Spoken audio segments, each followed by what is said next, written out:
Bonjour et bienvenue dans cette vidéo couture où je vais vous apprendre à faire des cotons démaquillants. Quand je filme cette vidéo, elle est également en live sur Instagram. Évidemment, cette vidéo YouTube est une version condensée de ce que j'ai fait pour Instagram. Du coup, ça veut dire que chaque dimanche jusqu'à Noël, vous retrouverez une vidéo couture en live sur mon compte Instagram qui s'affiche juste ici. Les lives seront à 14 h et l'annonce de chaque projet ainsi que la liste des fournitures sera délivrée le lundi précédent, ce fameux dimanche, histoire que vous ayez bien le temps d'acheter tout ce dont vous aurez besoin. Pour la réalisation de ce coton démaquillant, vous aurez besoin de un tissu coton de 11 par 11 cm, un tissu éponge de 11 par 11 cm, une règle, une craie, une paire de ciseaux, des épingles, une bobine de fil assortie, ainsi que d'un fer à repasser.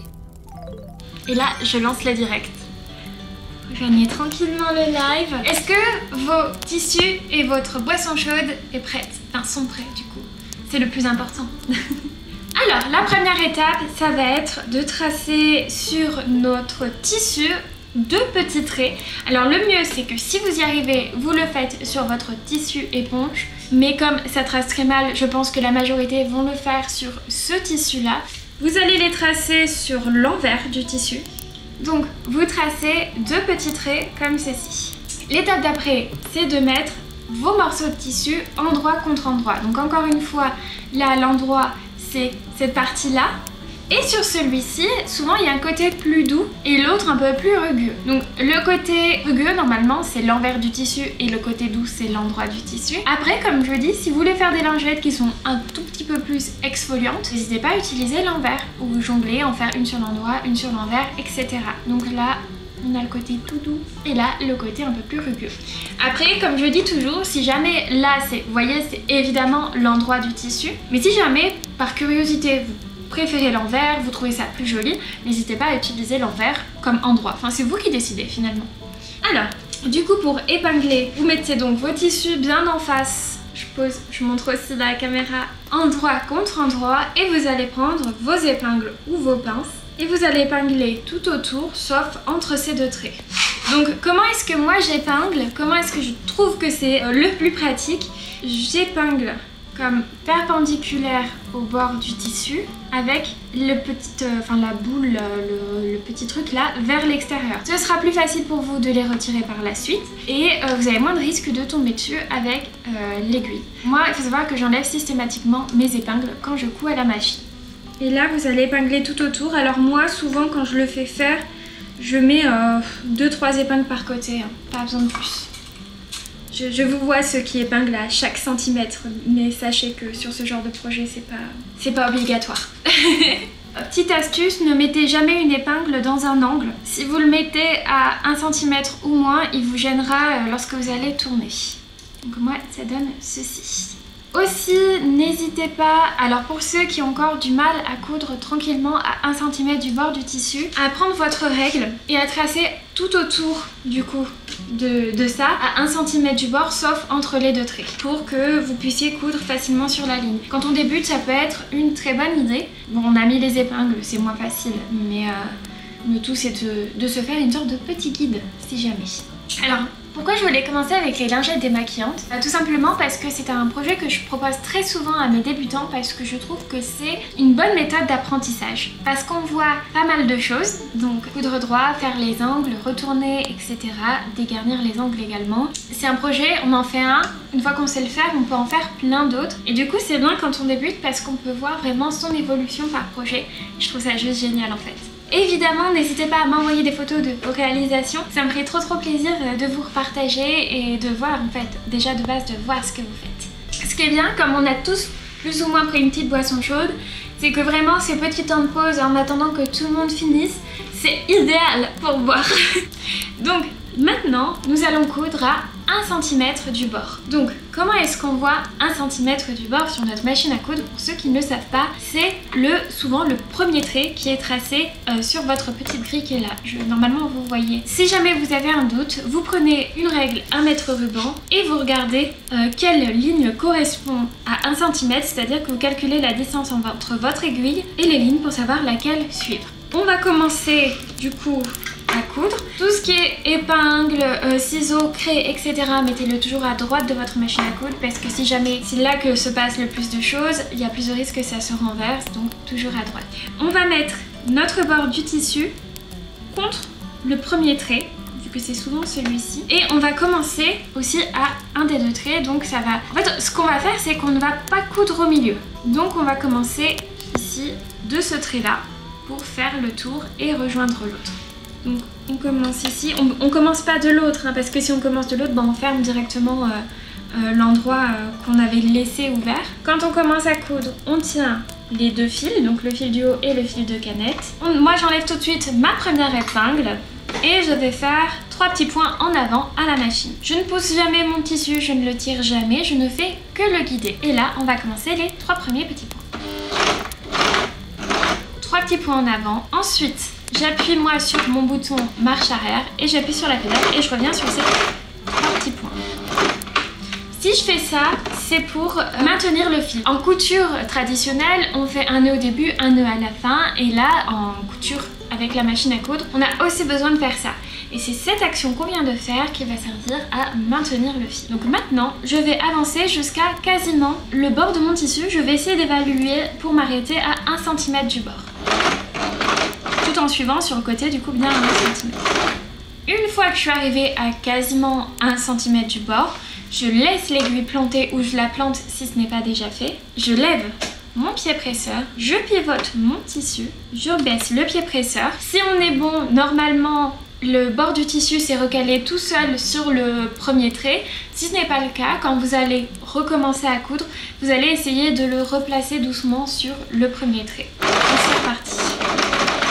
Et là, vous pouvez faire tout le tour jusqu'à arriver au dernier trait où on refera 3 petits points en arrière, 3 petits points en avant.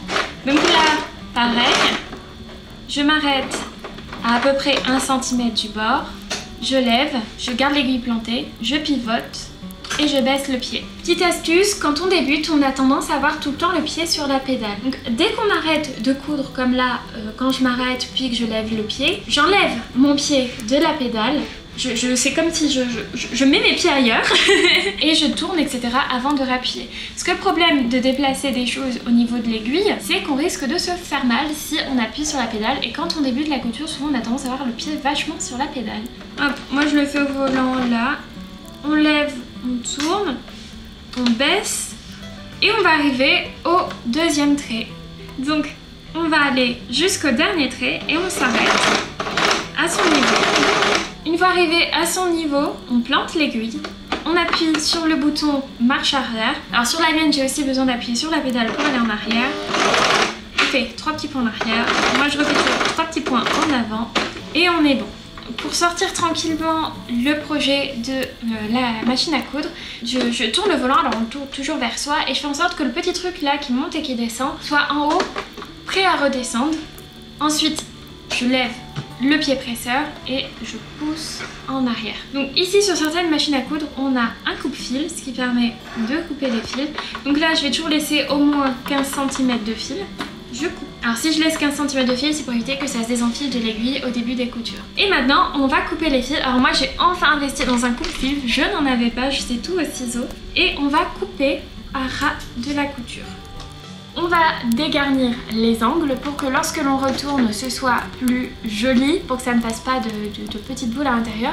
Parce que vu qu'on a beaucoup de tissu, ça ferait un surplus une fois retourné. Donc pour ceci, on va couper comme sur le trait que j'ai effectué à la craie. Et bien sûr, il ne faut pas aller au-delà de la couture, sinon on fait un trou. On ne peut couper que comme ça, donc faire les angles que comme ceci. Ou sinon, moi des fois, ce que je fais, c'est que je vais encore plus couper. Je vais dégarnir plus comme ceci.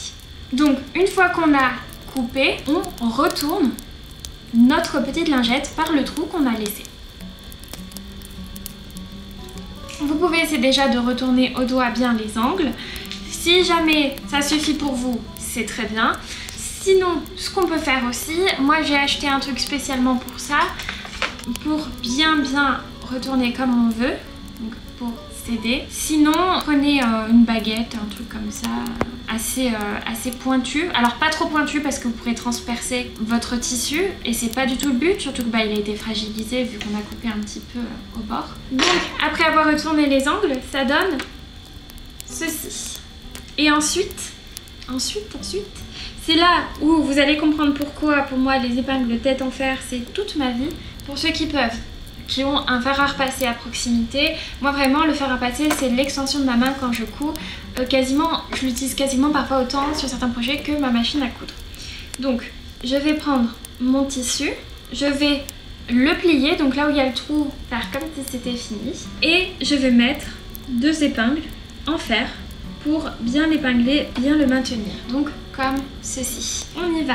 Donc si j'ai pris des épingles tête en fer, c'est pour pouvoir écraser mon fer à repasser dessus sans avoir de risque d'avoir un truc qui fond, tout simplement. Et on va bien les laisser, on va pas les enlever après avoir repassé, on va les laisser jusqu'à la fin. On passe au repassage. Moi là, normalement vous me voyez toujours. Donc moi je vais repasser dessus.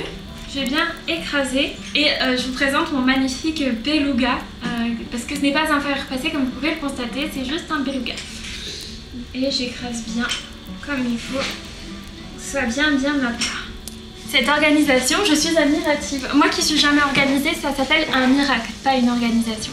Donc il va nous rester une dernière couture à faire et cette couture on va devoir la faire tout le tour pour que ce soit bien joli. On ne fait pas que refermer ce côté là, sinon ça va faire juste une couture en plein milieu. Moi je préfère l'esthétique où c'est vraiment volontaire, etc. Très joli. Moi j'ai pris un fil orange.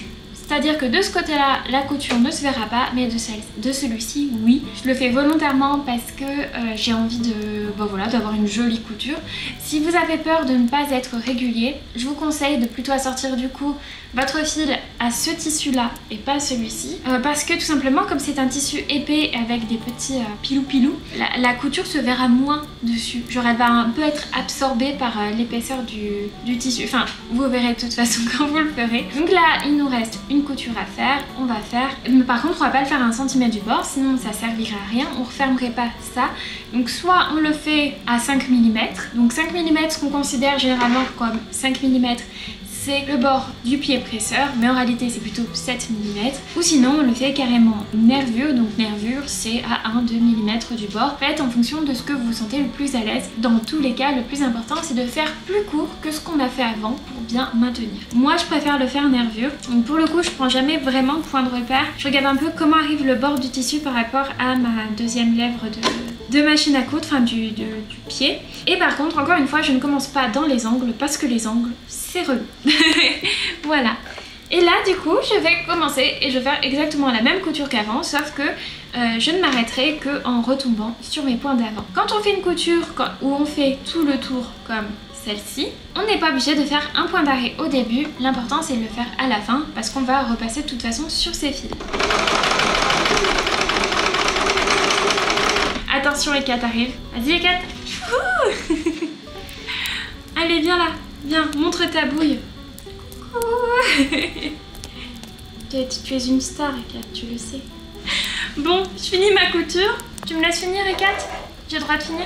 Elle va te voler la vedette. Ah non, mais elle me le vole déjà, hein. Il n'y a pas de problème. Je lui donne la vedette. Il n'y a aucun souci. Et voilà, on a fini notre première petite lingette démaquillante. Est-ce qu'elle n'est pas adorable?